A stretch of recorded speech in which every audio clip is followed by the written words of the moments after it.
Bonjour à tous, bienvenue dans cette nouvelle édition. L'État va réhabiliter les lycées techniques du pays. La première phase va concerner ceux de Yopougon, de Cocody et le lycée professionnel et commercial de Yopougon.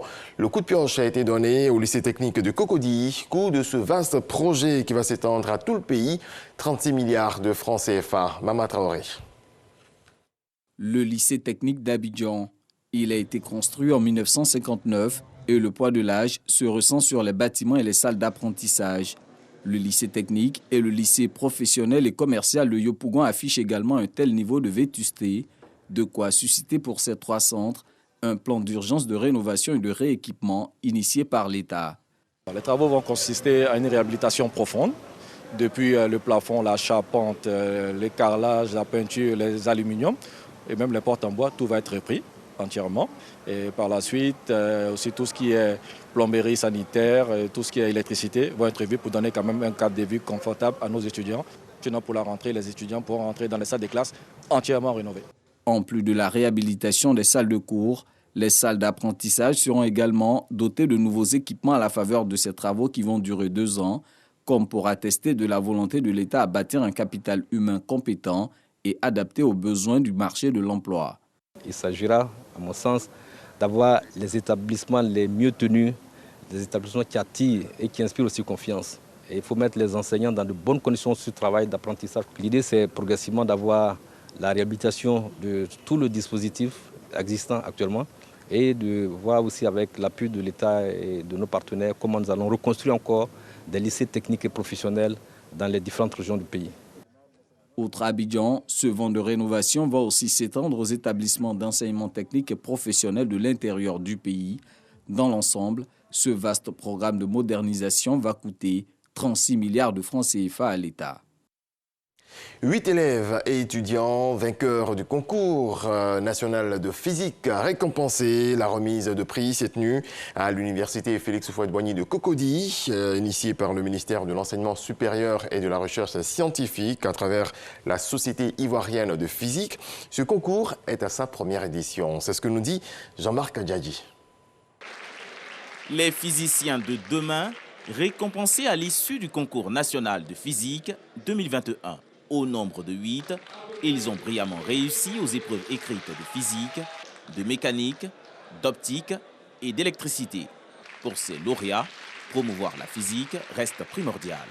Depuis la classe de 6e, j'avais quelques connaissances en informatique qui ont motivé mon intérêt pour ces deux matières qui sont les maths et la physique. À partir de la physique, on arrive à chercher de meilleures modélisations à des situations. C'est un domaine qui fait partie de la technologie et on sait tous que la technologie est la clé de l'émergence de notre pays, la Côte d'Ivoire.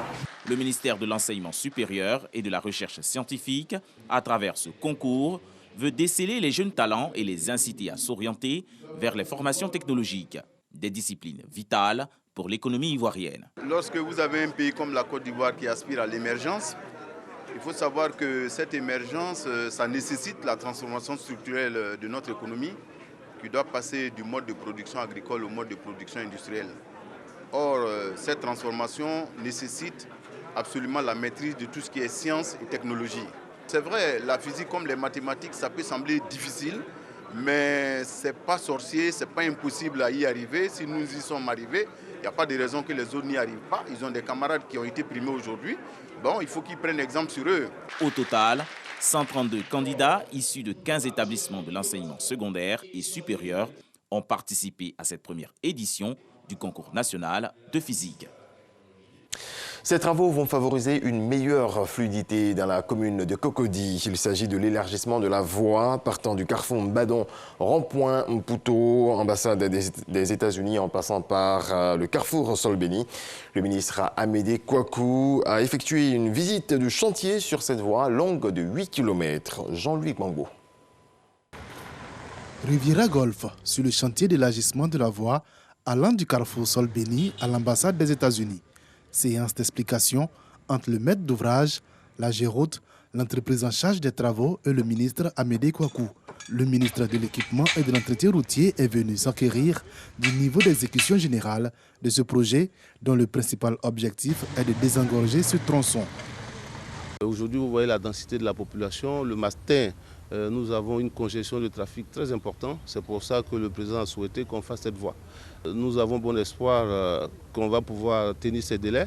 C'est vrai qu'on avait prévu fin juillet. Les travaux donc vont aller plus vite maintenant que les problèmes d'indemnisation ont été réglés et qu'il va moins pleuvoir.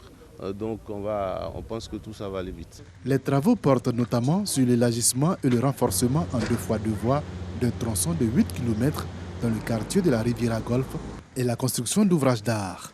Sur l'ensemble du projet, on peut dire qu'on a plus de 70%. On voulait donc rassurer les Ivoiriens et dire qu'ils prennent encore un peu leur mal en patience. Pour 2 mois, on pense qu'on fera tout pour que les travaux soient terminés. Amédée Kouakou s'est dit satisfait du niveau d'exécution des travaux.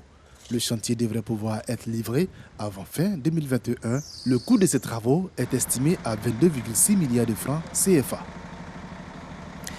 Les riverains de la cité des Tours, aux 220 logements à Djamé, sont dans la joie. Les ascenseurs des 5 tours tombés en panne depuis plus d'une décennie sont maintenant fonctionnels. Le ministre Bruno Nabagna-Koné s'est rendu sur place pour constater de visu la fin des travaux. Cheikh Koné. À Djamé, 220 logements, Jacques Nomel a la soixantaine révolue. Il réside depuis plus de 20 ans dans l'une des 5 tours de cette cité. Jacques habite au 9e étage de cet immeuble de 11 niveaux. Que de difficultés pour lui, qui emprunte 5 fois ses marches par jour. Vraiment un sacerdoce. Imaginez-vous, j'ai un véhicule. Tous les matins, il faut que je fasse l'entretien de ce véhicule-là. Aller et puis remonter pour m'habiller et redescendre, aller au service. Le soir, reprendre encore les escaliers. Vraiment, c'est difficile. Mon voisin de 8e, M. Loba, ne peut même pas, puisqu'il est à motricité limitée, il ne peut même pas se déplacer. Je l'aide souvent pour descendre. Du 8e là jusqu'au 1er, on peut mettre presque 1 heure de temps. Fini le calvaire de Jacques et Loba. La promesse faite en 2018 par le défunt Premier ministre Amadou Gon Coulibaly de rénover tous les ascenseurs des 5 tours est aujourd'hui une réalité. Le ministre Bruno Nabagna-Koné s'y est rendu pour constater l'effectivité des travaux. Il a marqué sa satisfaction face à l'aboutissement de cet important projet social. Nous-mêmes avions le cœur serré de voir de si beaux immeubles avec des gens au-delà d'un certain niveau qui étaient obligés de déménager, ou des gens au-delà d'un certain niveau parce que peu mobiles, qui étaient obligés de rester enfermés toute la journée dans leur appartement. Ce n'est pas supportable. Bruno Koné a profité de cette visite pour offrir 6 chaises roulantes aux personnes à motricité réduite pour faciliter leur déplacement. La remise officielle des clés des ascenseurs est prévue ce samedi 14 août. C'est la reprise des pèlerinages au sanctuaire Notre-Dame de Lourdes. L'assouplissement des mesures sanitaires a permis de retour des pèlerins, mais les nombreux commerces ou hôtels fermés témoignent d'une affluence encore très inférieure aux années pré-Covid. Constat de Grace Kando. Le sanctuaire Notre-Dame de Lourdes, au sud-ouest de la France, a été durement impacté par la crise sanitaire de la Covid-19. On accueillait environ 3 millions de personnes. C'était des pèlerinages organisés. Et puis, les pèlerins isolés, les pèlerins seuls ou en famille, les touristes, les personnes de passage. En 2020, on a compté environ 800 000 personnes qui sont passées dans le sanctuaire. On en espère cette année 1 million. Voilà, il y a eu vraiment une perte brutale parce que nous accueillons à Lourdes des personnes vulnérables, des personnes malades, qui étaient les premières personnes face à la pandémie, les plus vulnérables aussi. Donc ça a été très compliqué. Et nous avons aussi plus de 60% de pèlerinages étrangers qui n'ont pas pu venir en 2020 et qui commencent doucement, vous en êtes la preuve, à revenir au sanctuaire. Depuis le mois de juin, la vie reprend timidement dans ce sanctuaire à la grande joie des pèlerins. Ça nous a beaucoup manqué, surtout qu'on est resté sur notre faim parce qu'à la dernière visite, il y avait un groupe ivoirien qui avait vraiment animé le sanctuaire. C'est un espoir pour nous. Nous avons demandé à notre hiérarchie pour conduire une équipe avec les civils pour pouvoir venir voir comment, dans ce contexte de pandémie, le pèlerinage s'organise. En vue du pèlerinage de 2022, qui s'éteindra au mois de mai. Au cours de la maladie, il y a beaucoup de choses qui ne peuvent pas se faire. On ne peut plus toucher à la grotte, on ne peut pas se baigner. Donc il y a beaucoup de rituels qu'on ne peut pas faire à cause de la maladie. La fête de l'Assomption, qui commémore la montée de la Vierge Marie au ciel, sera célébrée le 15 août prochain, précédée d'une veillée mariale. Au niveau du sanctuaire Notre-Dame de Lourdes, des dispositions sont prises. Nous allons organiser des petits îlots, de petits groupes de 50 personnes, matérialisés par un petit poteau de bois et des cordes sur l'esplanade du sanctuaire et du marquage au sol, pour que chacun puisse participer à la procession, encore une fois en toute sécurité, mais cette fois de manière statique, c'est-à-dire que c'est la statue de la Vierge qui va processionner avec derrière elle les prêtres et puis les personnes malades et qui vont comme ça venir visiter tout le temps de la procession les personnes qui sont, elles, restées par petits groupes. Le sanctuaire Notre-Dame de Lourdes a été élevé au rang de sanctuaire national par l'Assemblée plénière des évêques de France en novembre 2020.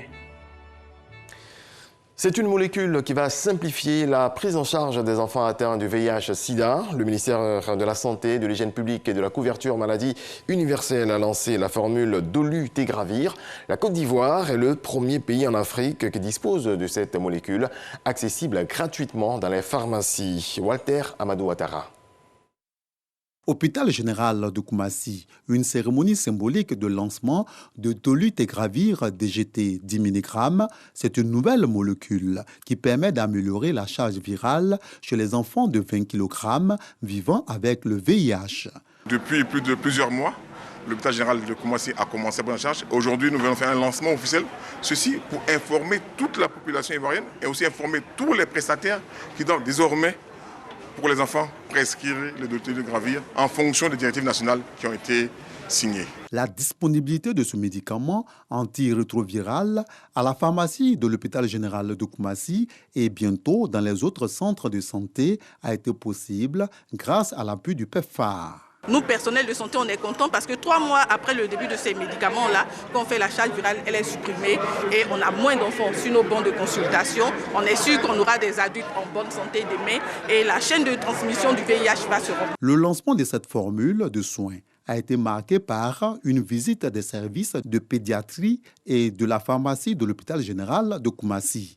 Selon le ministère de la Santé, la Côte d'Ivoire est le premier pays en Afrique à disposer de ce médicament. Voilà, c'est tout pour ce premier rendez-vous de l'actualité en ce samedi. Excellente journée à vous. Paix dans vos foyers.